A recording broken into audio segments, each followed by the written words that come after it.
President Trump says he plans to call the King of Saudi Arabia to discuss what happened to Jamal Khashoggi, a Washington Post contributor who vanished last week. Khashoggi, a U.S. resident, has not been seen since arriving at the Saudi consulate in Istanbul. CBS News has since learned the CIA knew of a Saudi plot to kidnap Khashoggi, but things apparently went too far. Turkish officials say the Saudis murdered him. CBS News Chief White House correspondent Major Garrett has more. Sources say the Turkish government has audio and video evidence of a Saudi-led interrogation of journalist Jamal Khashoggi, an operation that may have led to Khashoggi's death inside the Saudi consulate in Istanbul. While the Saudi government has denied involvement, saying Khashoggi left the consulate on his own, the case has severely tested the Trump administration's close relationship with the Saudi government and its powerful de facto ruler, Crown Prince Mohammed bin Salman. President Trump commented on the case late this afternoon after arriving in Ohio. It is potentially a really terrible situation, so we'll see what happens. Khashoggi entered the Saudi consulate 10 days ago and did not emerge. Turkish officials said this footage shows up to 15 Saudis arriving in Turkey for what may have been a mission to capture Khashoggi. Something then went awry, according to former Deputy CIA Director Michael Morell. My guess is that this was either an interrogation that went wrong for some reason, or perhaps a rendition, a capture and bring back to Saudi Arabia operation that for some reason went wrong. The Crown Prince told Norah O'Donnell on 60 Minutes this past spring, the kingdom handles critics of the government its own way. We believe in the notion of human rights, but ultimately Saudi standards are not the same as American standards. On Thursday, President Trump said he was reluctant to penalize the Saudis given economic investments they've made in the U.S. They're spending $110 billion on military equipment and on things that create jobs.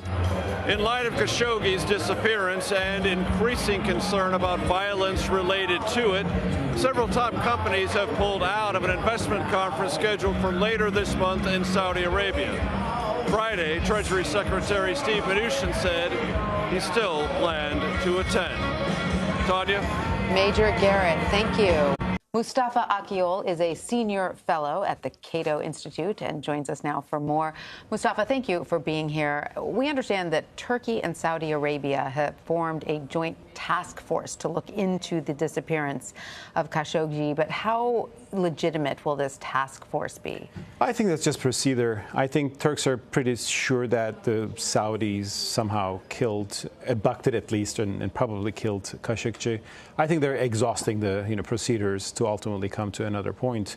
Turkish journalists are writing now that actually Turkey has the legal right to search the consulate and the CG residence. They're not embassies; it's consulate, so it's legally a little less important status. So maybe it will come to that. And what is the latest on this videotape or this recording that the Turkish government says they have that proves the murder and the torture of Khashoggi?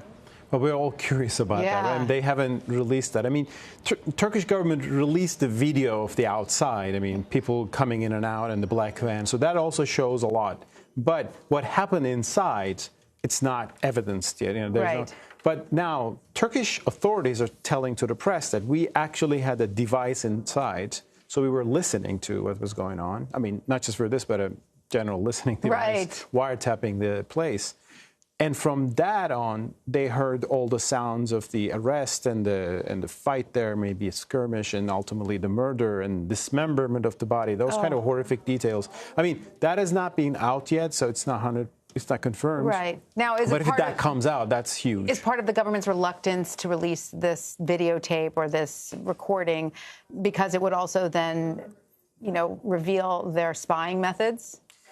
Probably that, and also probably they're expecting Saudis. I mean, we don't know if they have it. Still, it's not an official statement that we have. But if they have it, maybe they're waiting for the Saudis to keep lying about this more and more, and to say and maybe that's a tactic. I don't know that. So earlier today, my colleague Rena Ninan spoke with former U.S. Ambassador to Saudi Arabia, Robert Jordan. Let's play a little bit of that interview. I'd say it's about 95% certain. I have seen no explanation from the Saudis as to how we could see video of Jamal going into the consulate but not coming out. Their explanation that their closed-circuit TV is only a live feed and not recording makes no sense at all and would be absurd in terms of security tradecraft. So I think we can discount that. So my guess is they are trying to stall for time, but these reports sadly appear to be most likely accurate. So he's saying he's 95% certain that the Saudi Arabian government has killed Khashoggi. What do you make of that? That's pretty high rate. Yeah. And I could go to 98%. Right. I mean, let's be honest, Turkey and Saudi Arabia are not in love, and there's a political tension between them. So this has happened in the midst of all that. So people have the right to be asking, oh, is Turkey also have something here, like playing this against the Saudis? That is a possibility. But the evidence is so clear. He entered in, he didn't come out. It's clear that other people came into that consulate that day. They left with a black man, and the man is not there. I mean, they either abducted him and he's alive somewhere, or they killed him. And both scenarios are bad. They're terrible. Now, the U.S. currently does not have an ambassador in either Riyadh or Istanbul. Does that complicate matters here?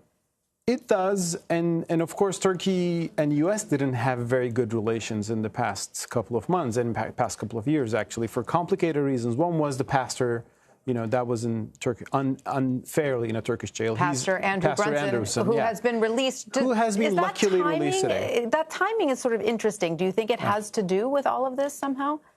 Not maybe with the Khashoggi incident. It's politically significant, and in Turkey, these things are not independent from politics. We all know that. Right. So I think maybe now Turkey's trying to mend ties with America because of economic reasons, because of other reasons. Maybe these two incidents now coincide. Mm-hmm. At the end of the day, I'm glad that the pastors say U.S. and Turkey should work on this issue and other issues, a lot of issues, although they have disagreements too, for a lot of issues in the Middle East. Right. And, of course, Saudi Arabia complicates things. President Trump has worked on his friendship with Crown Prince bin Salman, and it seems as if it is true that the Saudi Arabian government has done this and committed this murder, it would seem that not only is it a travesty any time a journalist loses his or her life for doing their job, but it would also seem to be a huge miscalculation on the part of the Saudi government, because now the West is turning away from all sorts of deals the Crown Prince was trying to make. Yeah. And it's good that the West is turning away, and it should be, I think, even more clear. I mean, companies are now canceling their participation in this big meeting that will be there in a few weeks. Right. And so that's all good. And I think both the governments in the West and I think the civil society have a responsibility.